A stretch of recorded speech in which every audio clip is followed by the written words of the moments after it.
Algumas doenças reumáticas podem ter inflamações nos rins, assim como ao longo do tempo perder sua função, seja pela própria doença ou pelas comorbidades. Para desmistificar esse assunto, eu convidei a doutora Karen Gross, que é nefrologista e responsável técnica pela hemodiálise do Hospital de Saúde.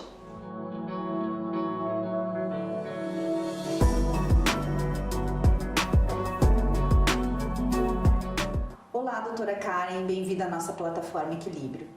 Karen, eu gostaria de começar o assunto perguntando para você o seguinte: como que a função dos nossos rins se comporta com o passar dos anos, se comporta com o envelhecimento? Bem-vinda. Oi, Fernanda, obrigada pelo convite. Então, assim, o paciente realmente, o reumatológico, ele se assusta muito com a possibilidade de hemodiálise. Eles, inclusive, quando vêm encaminhados por vocês, os demais especialistas, os demais colegas, eles vêm consultar justamente no setor de hemodiálise, o que causa muito medo pela possibilidade de um dia evoluírem para hemodiálise. Mas como acontece todo esse processo? Os rins, como qualquer órgão no corpo, eles sofrem por um processo de envelhecimento. Acontece que os rins, ambos, porque as pessoas me perguntam com muita frequência, mas é um rim ou outro? Não, são ambos. Ambos, com o envelhecimento, além do próprio envelhecimento do corpo, eles são muito sensíveis a diversos agressores. Eu sempre digo que os rins são órgãos muito delicados. Então, além da própria evolução da idade, por exemplo, um paciente chega até a mim com uma certa situação e aí eu ainda fico assustada. Meu Deus, os rins deles têm 90 anos. Então, como eles vão ainda tolerar toda uma outra situação? E às vezes, por incrível que pareça, toleram super bem. Então, esses pacientes, esses rins, na verdade, eles acabam sofrendo agressores ao longo da vida. E agressores bem simples, muito normais no cotidiano das pessoas, que elas nem acham e têm a ideia do quanto isso pode vir a agredir os rins. Então, Karen, com o passar do tempo, é natural essa perda de função renal pelo próprio envelhecimento dos rins, assim como outros órgãos também sofrem esse processo de envelhecimento. Mas existe uma situação que a gente chama de insuficiência renal, que nem sempre é uma insuficiência, nem sempre é uma perda de função renal já com indicação de diálise, e o paciente pode ter ainda os rins funcionando parcialmente, o que a gente ainda chama de insuficiência, e a gente precisa diferenciar se ela é crônica e aguda, é isso, Karen? É isso aí. Tem duas formas de comprometimento do rim. A forma aguda, que é uma situação limitada por um período. E é uma situação que, na maior parte dos casos, ela é reversível. Só que, apesar de ela ser temporária, ela pode ser uma agressão muito acentuada nesses rins, a ponto de eles, inclusive, pararem de urinar e terem que fazer hemodiálise. Vamos dar um exemplo. Um paciente com lúpus em atividade, com um quadro infeccioso, eles podem ter uma perda acentuada do rim, a ponto de eu ter que fazer sessões de hemodiálise, mas depois que nós resolvemos o quadro infeccioso, que a gente resolveu a atividade da doença, esse rim volta de novo ao basal dele. Às vezes tem pacientes que eles voltam tão ao normal, ao que era o rim antes, que a gente costuma até brincar que é como se nada tivesse acontecido. E esses pacientes, eles vão sair de hemodiálise. É uma situação aguda, momentânea. Eu tirei o fator agressor, prontamente esse rim vai voltar a funcionar. Só que às vezes, obviamente, eles ficam um pouco com alguma sequela. Então, eles passam por uma segunda categoria, que é o que a gente chama de doença renal crônica. É aquele rim que já tem uma sequela estabelecida e essa eu não reverto mais. E como é que é essa doença renal crônica? A doença renal crônica, ela tem uma outra característica que nos acaba atrapalhando muito. Ela é uma situação insidiosa, geralmente uma situação mais lenta. E o mais complicado de tudo, muito silenciosa. E esse paciente, muitas vezes, ele nem sabe que ele está perdendo função renal progressivamente. Como é que eu vou saber que se eu estou perdendo função renal, enfim, ou não? Através de exames simples de sangue e urina. São exames, inclusive, muito simples, muito baratos, que ficam prontos até no mesmo dia. Então, é muito fácil. Por isso que a gente preconiza tanto das pessoas fazerem exames de rotina. Inclusive, os pacientes reumatológicos. Você mesmo pede exame de função renal em praticamente todo o exame que você vai solicitar para os seus pacientes, né? Justamente para essa possibilidade, por ser uma situação silenciosa. Então, a parte da doença renal crônica, o que vai perdendo de função renal ao longo dos anos, isso eu não reverto mais. Então é muito importante eu justamente conseguir controlar o que vem a agredir esses rins. Karen, você entrou num assunto bem interessante, que é a questão dos sintomas do paciente que está perdendo função renal ou mesmo está tendo inflamação no rim. Porque a gente sabe que dor não é um sintoma muito frequente, né? Com exceção de algumas infecções. O paciente que está com insuficiência renal, inclusive, ele pode estar urinando e já tem, inclusive, indicação de diálise ainda urinando. Então, eu gostaria que tu nos explicasse um pouco melhor os sintomas e como que é um paciente estar com perda de função renal e ainda urinando. Como funciona isso? Exatamente, Fernanda. A maior parte dos pacientes não tem sintomas até a fase praticamente pré-dialítica, que a gente chama, quando ele está quase prestes a entrar em hemodiálise. É aí que ele começa a ter sintomas. Então, muitas vezes esse paciente urina adequadamente, ele não está com os pés inchados, não que isso não seja manifestação de doença renal, mas não quer dizer que o paciente que não tem o pé inchado, o paciente que não tenha dor nos rins, ele não possa estar tendo uma doença renal já em estágio muito avançado a ponto de ter necessidade de fazer hemodiálise. Tá, mas então quer dizer que o rim nunca dói? Não, o rim dói sim, em alguns momentos ele dói. Mas quando ele pode doer? Quando a gente tem um cálculo renal, quando a gente tem uma infecção renal, que a gente chama de pielonefrite. São os dois grandes exemplos que causam dor no rim. Agora, aquela perda acentuada de função renal, que vai evoluir para hemodiálise porque esse rim praticamente não filtra mais, apesar de estar urinando, é o que a gente chama que ele só perde o líquido, mas ele não elimina as toxinas. A gente costuma esclarecer assim para o paciente. É um paciente que muitas vezes ele não tem sintoma, ele só vai ter sintomas ali nos últimos tempos. E que sintomas são esses? Náusea, vômito, inapetência, falta de apetite, cansaço. São sintomas muito inespecíficos, né? Tantas outras coisas podem dar esses sintomas. Então isso é muito preocupante, esses pacientes não terem esses sintomas que todo mundo espera. É muito comum eles nos procurarem com frequência por dor lombar, achando que é problema renal, e não é nenhum problema renal. A maneira com que eu diagnostico isso é aqueles exames que eu lhe falei antes. Muitas doenças reumáticas e o uso de algumas medicações dentro da reumatologia e até as comorbidades associadas a essas doenças podem provocar inflamações e diminuição da função dos rins. Então, quais seriam os principais agressores para a doença renal? Pois é, justamente isso, eu gosto de chamar de agressores. A gente costuma dizer, mas quais são as causas que podem lesionar um rim, que pode fazer com que ele vá perdendo função, deteriorando ao longo dos anos? E eu gosto muito de chamar de agressores. Eu trouxe aqui, Fernando, esse esquema para a gente tentar facilitar, esclarecer um pouco, porque são muitas situações que podem vir a agredir o rim. E esse esquema aqui, por exemplo, ele tem causas bem comuns no dia a dia de muito paciente. Muito boa parte da população, e isso que a gente não está nem entrando ainda nas doenças reumatológicas, tem pressão alta, tem diabetes. Essas são situações que nós não escolhemos ter. A gente, geneticamente, a gente herda essas doenças das nossas famílias. Só que a gente pode sim controlar pressão alta e diabetes, é isso que nós precisamos fazer. Pois bem, além da pressão alta e da diabetes tão comuns na nossa população e que são dois agressores do rim, nós temos outras situações muito comuns também, que essas já muito dependem do nosso comportamento, que é a ingestão de sal, que é a obesidade, que é o tabagismo. São agressores. Então, quanto maiores desses agressores nos rins, mais eu vou perder função renal. Então, quando o paciente chega com alteração da função renal, qual é o meu papel? É identificar todos esses agressores para daí eu poder conseguir controlar as causas. Eu vou tratar cada um deles e assim eu vou conseguir preservar esse meu rim. É muito comum as pessoas me perguntarem, e creatinina, que é o marcador de função renal? A creatinina nada mais é do que um marcador do quanto o rim funciona. E as pessoas querem muito um remédio que baixe creatinina. Eu não tenho nenhuma medicação que vai baixar a creatinina. O que eu tenho? Eu tenho que tratar o que está agredindo os meus rins. Isso é o que eu tenho que fazer. E as doenças reumatológicas entram em que momento nisso? Doença reumatológica, principalmente, qual é a que mais agride o rim? O lúpus é uma das que mais agride o rim. A artrite reumatoide também é uma agressora.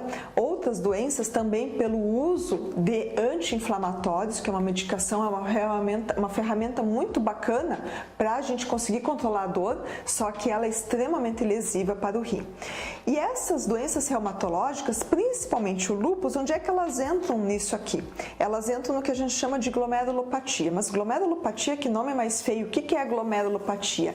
É uma doença que afeta o glomérulo. Mas o que é o glomérulo? O glomérulo é uma estrutura extremamente microscópica. Nós temos mais de 1 milhão de glomérulos em ambos os nossos rins.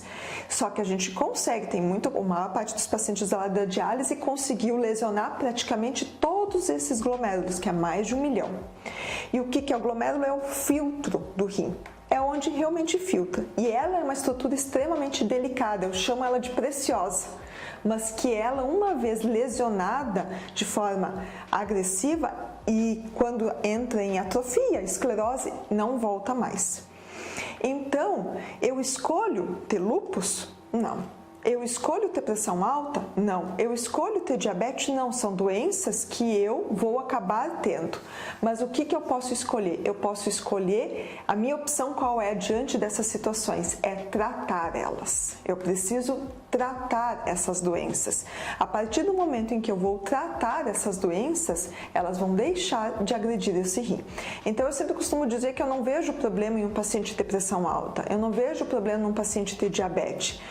Eu vejo problema nesses pacientes terem essas doenças e não valorizarem elas, acharem que são situações extremamente banais e acabarem não tratando elas. É muito comum o paciente chegar para a gente e dizer assim, mas a minha pressão é 16/10, eu me sinto muito bem dessa maneira.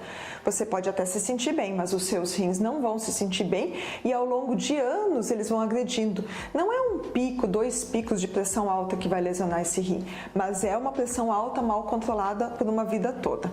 E o paciente reumatológico, além do tratamento rigoroso contínuo, porque é muito comum esse paciente, às vezes, ficar desanimado, né, Fernanda?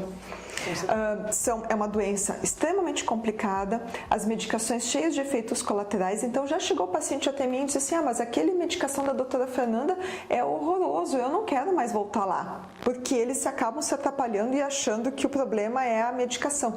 Só que eu sempre digo, não, você vai voltar sim, porque eu preciso que a sua doença seja tratada, porque assim os seus rins vão estar preservados. Então, o problema não é ter a doença, o problema é não valorizar ela e não tratar. Aí entra uma outra situação de tratamento também, que é a questão do uso, da necessidade dos teus pacientes de ter que usar medicações para a dor. E aí entram os anti-inflamatórios. E medicações anti-inflamatórias é uma outra situação que agride muito o rim. Não só os anti-inflamatórios, obviamente, né? Tem pacientes com antibióticos também. Só que o anti-inflamatório ele lidera, né, o campeonato dos mais agressores do rim. E é uma grande ferramenta para a dor. Então, as pessoas podem dizer, antes você havia falado assim, tá, mas a inflamação da doença reumatológica é que agride o rim. Então, eu vou tomar um anti-inflamatório e vai ficar tudo resolvido? Não. O que eu vou ter que fazer é controlar a doença reumatológica com medicações, como, por exemplo, o metotrexato, por exemplo, né? Vamos dar um imunossupressor. E aí sim eu vou preservar o meu rim. O anti-inflamatório, ele não vai controlar essa inflamação da tua doença reumatológica e ele, por sua vez, vai ser extremamente lesivo para esse rim. A verdade é que algumas doenças que não são tão sistêmicas assim, como por exemplo a osteoartrose, ela é uma doença extremamente dolorosa, né, em que não traz uma inflamação direta no rim, mas é muito comum os pacientes terem dor e usarem cronicamente anti-inflamatório. Então existem algumas ferramentas, existem algumas formas da gente tratá-los, diminuindo dor. Para isso existem medicamentos que modulam a dor ou analgésicos mais fortes e até mesmo alguns medicamentos anti-inflamatórios fitoterápicos que do ponto de vista renal são bastante seguros. Exatamente. Então esses medicamentos a gente poderia lançar mão para esses pacientes que precisam controlar sua dor através de alguma medicação como anti-inflamatório. Então os fitoterápicos medicamentos fitoterápicos, anti-inflamatórios, fitoterápicos é uma boa opção, porém, da mesma forma que os anti-inflamatórios convencionais, eles ainda assim agridem o estômago, né? Então, a única coisa que a gente poderia ter um benefício maior seria com menos risco para o rim. E seguindo ainda um pouco mais no assunto anti-inflamatórios, eles, infelizmente, eu já tenho paciente que faz hemodiálise e não reverteu mais o rim por uso abusivo. Esse paciente usou mais de 4 anos de anti-inflamatórios seguidos, diariamente por dor. E aí o paciente reumatológico vai me perguntar, tá, mas então quer dizer que eu nunca posso usar? Não, se eu tenho o rim preservado, fazer um curso pequeno, ok, sob supervisão, como eu gosto de dizer, é permitido. Agora, o problema é o paciente que já tem doença renal mais avançada, eu já tenho uma margem curta, eu já tenho muito comprometimento do rim, eu não posso correr o risco de ainda ter mais um potencial lesivo ali nesse rim. Eu costumo brincar para esse paciente que tem uma perda acentuada de função renal que não é nem a esposa pode tomar anti-inflamatório, para garantir que eles não vão usar essa medicação. E quem são os anti-inflamatórios? Eu acho que eles têm bem clareza disso, né, Fernanda? Que é o ibuprofeno, diclofenaco, cetoprofeno, nimesulida, vendidos amplamente nas farmácias, sem receita, sem nada. É muito comum, a gente às vezes ouviu uma conversa ainda das pessoas dizendo assim, mas toma um ibuprofeno que você vai melhorar. Eles se indicam, as pessoas se indicam muito, é uma medicação muito largamente usada, né, muito difundida, né? O anti-inflamatório, ele pode lesionar o rim de uma forma aguda, né? Quer dizer, um comprimido já pode lesar o rim, mas o que não é muito comum, o que é mais comum é o uso crônico. Então, é importante a gente sempre usar ele com indicação bem precisa e pelo menor número, pelos menores dias possíveis, né? E com uma dose também bem segura, porque algumas vezes a gente vê superdosagens de anti-inflamatórios, inclusive associações de anti-inflamatório, né? Então, o paciente está usando mais do que um e às vezes não existe comunicação entre os médicos, o próprio paciente não informa os remédios que estão usando, vai num outro médico e associa ao anti-inflamatório que causa. Karin, eu gostaria de conversar contigo também sobre a questão do ácido úrico. A gente tem, esse é um assunto também que se comunica tanto a reumatologia quanto a nefrologia, porque os pacientes que têm ácido úrico aumentado por si só, eles já têm um fator de risco para uma doença que chama, por exemplo, hipertensão arterial sistêmica, né? E a gente sabe que uma das principais lesões no rim acontece por hipertensão arterial sistêmica não bem controlada. Mas existe uma outra forma também de agressão no rim, em quem tem aumento de ácido úrico, que é através dos cálculos renais, né? E o ácido úrico pode se depositar também nas juntas, provocando a gota, a famosa gota, né? Então, nem todo mundo que tem ácido úrico aumentado tem gota. Para ter gota, a gente precisa ter uma artrite, uma inflamação causada por isso. Então, nos fale um pouquinho mais sobre a gota, sobre o aumento de ácido úrico e o rim. Bem, o ácido úrico, né, está aqui no meu esquema como mais um dos agressores do rim. Então, eu estou sempre investigando todo mundo para ver se não tem ácido úrico elevado pelo extenso comprometimento renal. Então, realmente, o ácido úrico ele gosta de 2 órgãos, né, que são as articulações, as juntas e os rins. E nos rins, por sua vez, ele pode comprometer, ele pode lesionar esse rim de 2 formas. Uma pelo depósito do cristal mesmo, pela lesão direta desse cristal, e a outra pela formação de cálculos, que inclusive são cálculos muito dolorosos. Em termos de dor, é o cálculo com mais dor, cálculo renal, com mais dor que esse paciente tem. Então, esse paciente, uma vez que ele tem essa elevação de ácido úrico, que pode muitas vezes estar associado, inclusive, até pelas medicações e pelas comorbidades desse paciente. Esse paciente cardíaco usa uma série de medicações ou por uma predisposição genética, uma vez que ele tem ácido úrico, é outra daquelas situações que a gente falou antes, não podemos banalizar. Então, é muito comum eu ver as pessoas terem que fazer, você também vê isso, né? As pessoas usando um tratamento curto por 6 meses para o tratamento e acham que está curado do ácido úrico. Até que um dia evolui para a gota, quando eles realmente se conscientizam de que é uma doença que ela não vai mais embora. Então, nós duas somos as pessoas que mais temos interesse que esse paciente ele mantenha o tratamento contínuo. contínuo, não é por um período. Que nem sempre é medicamentoso. E que nem sempre é medicamentoso. Eles lembram muitas vezes quando tem dor.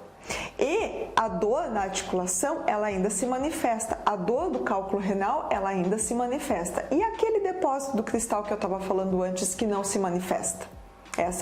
Isso não causa dor. E vai lesionando, vai agredindo esse rim mais uma vez. Mais um dos agressores que agride esse rim. E aí, como você falou agora há pouco, não é apenas com medicação. É com o consumo reduzido de um alimento que é rico em purinas, né? Que quais são os maiores exemplos disso? Os embutidos, os miúdos, os frutos do mar e também pela diminuição, o pessoal não toma água, né? A gente ainda fica muito impressionado que com quanta divulgação a água é excelente para controle do ácido úrico, porque nada mais é do que lavar mesmo o rim, levando esse excesso de ácido úrico para fora. Em palavras mais simples, nada mais é do que isso. Então é fundamental o tratamento do ácido úrico. Você entrou na questão do cálculo agora, a gente falou sobre cálculo e eu gostaria de conversar com você sobre a questão dos pacientes que têm osteoporose, né? Muitas vezes eles precisam comer mais alimentos ou tomar mais alimentos, porque o leite é a principal fonte de cálcio, então ricos em cálcio, ou suplementar através de cápsulas, de tabletes, o cálcio. Mas alguns pacientes têm bastante medo em função de já terem cálculos. E a gente sabe que a gente pode pesquisar do que é esse cálculo. Se esse cálculo foi formado por cálcio, por ácido úrico, enfim, a gente sabe que existem formas disso. Naqueles pacientes que já tiveram cálculos renais, em que foi pesquisado, o cálculo era por depósito de cálcio mesmo, como proceder no caso de o paciente precisar suplementar cálcio para tratar a osteoporose? É muito curioso porque as pessoas que têm cálculo por cálcio, que justamente a gente consegue fazer esse diagnóstico do porquê, qual é o motivo que a pessoa tem cálculo, uma vez que ele é por cálcio, é muito comum a pessoa ficar assustada com a ingestão de cálcio, achando que isso vai fazer com que eu tenha mais cálculos ou piore o meu número de cálculos no rim, e não é. Essa é uma coisa, acaba sendo uma situação, já chega a ser um mito, o fato de que a reposição de cálcio, a ingestão de cálcio vai aumentar o número de cálculos de cálcio. O intestino, ele é muito esperto, ele vai absorver a quantidade dele e isso nem nada tem a ver com a eliminação. A eliminação excessiva de cálcio pelo rim é por um distúrbio do rim, não tem a ver com o quanto o paciente ingeriu, é uma situação peculiar daquele paciente. Pelo contrário, inclusive, se eu restringir muito o cálcio na minha dieta, de medo que eu vou fazer um cálculo de cálcio, que eu vou piorar meus cálculos, vai ter menos cálcio no intestino e o intestino, por sua vez, vai acabar absorvendo outros minerais e aí eu posso piorar ainda mais a formação de cálculo por causa que absorve oxalato e aí faz cálculo de oxalato, então acaba piorando o problema ainda. Então, não é recomendável que faça uma ingestão restrita de cálcio, pelo contrário, é para ingerir normalmente. E já que estamos falando de cálculo de cálcio, mas então se eu não posso ingerir cálcio, eu tenho que fazer o quê? Ingerir pouco sal. Voltamos a falar no sal. O sal é o grande vilão do rim, né? É o grande vilão. O sal e a glicose, né? Porque diabetes e hipertensão são os principais agressores do rim, sem dúvida nenhuma. Nós estamos falando sobre osteoporose e eu queria fazer um link contigo sobre essa questão dos ossos e da doença renal crônica, né? A gente sabe que o paciente que apresenta uma perda de função renal importante, mesmo antes de ir para diálise, ele já apresenta algumas alterações no metabolismo de algumas substâncias importantíssimas, que é, por exemplo, a vitamina D, né? A gente sabe que a vitamina D precisa dos rins estarem funcionando adequadamente para ela se tornar ativa e poder fazer a função dela, que é absorver cálcio do intestino e fixar esse cálcio nos ossos. Outros hormônios, como por exemplo o paratormônio, e o próprio cálcio, magnésio, fósforo, existe uma alteração importante nesses eletrólitos, nessas substâncias que vão provocar doenças ósseas, né? Então a gente antigamente a gente chamava de osteodistrofia renal, hoje a gente tem um nome diferente para isso, que é o distúrbio, isso, distúrbio mineral ósseo relacionado com insuficiência renal. Eu queria que tu nos falasse um pouquinho sobre isso. A gente sempre tem a visão, poucas pessoas sabem que o rim, além de eliminar o líquido em excesso, além de eliminar as toxinas em excesso, ele ainda tem um papel hormonal. E um dos grandes papéis hormonais que o rim tem é justamente na regulação desse metabolismo que a gente chama do cálcio dentro do corpo. Então, o rim tem um papel fundamental nisso. Aquele meu paciente que já tem perda acentuada de função renal, que já está na véspera de fazer hemodiálise ou que já está em hemodiálise, todos eles nós temos que atuar na correção desse distúrbio.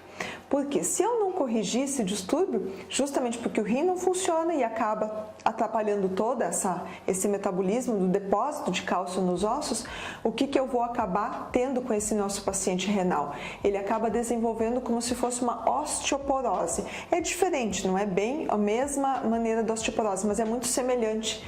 E é um paciente que, infelizmente, nós já vimos casos muito feios, muito tristes de alteração óssea, de fraturas, só pelo simples fato de se mexer já fraturar.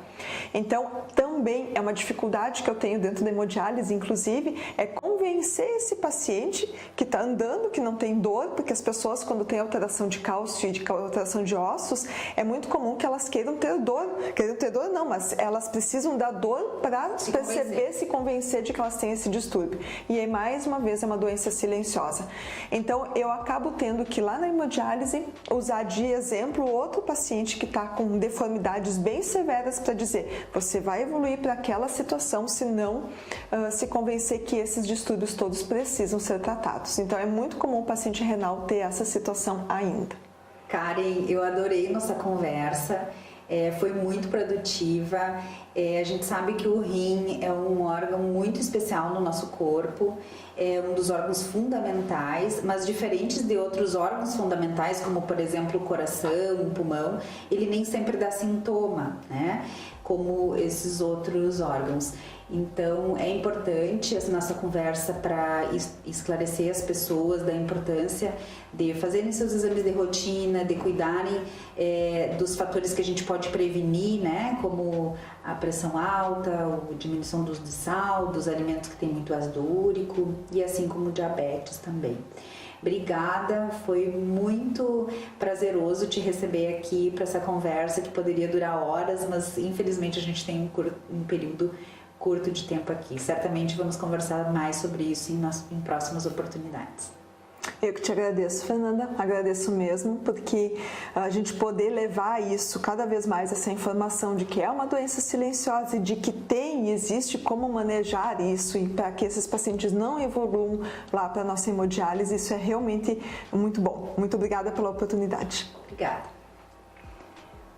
Se inscrevam no canal, ativem as notificações para receber mensalmente conteúdos interessantes como o que a gente teve hoje. A interação da reumatologia com todas as especialidades médicas.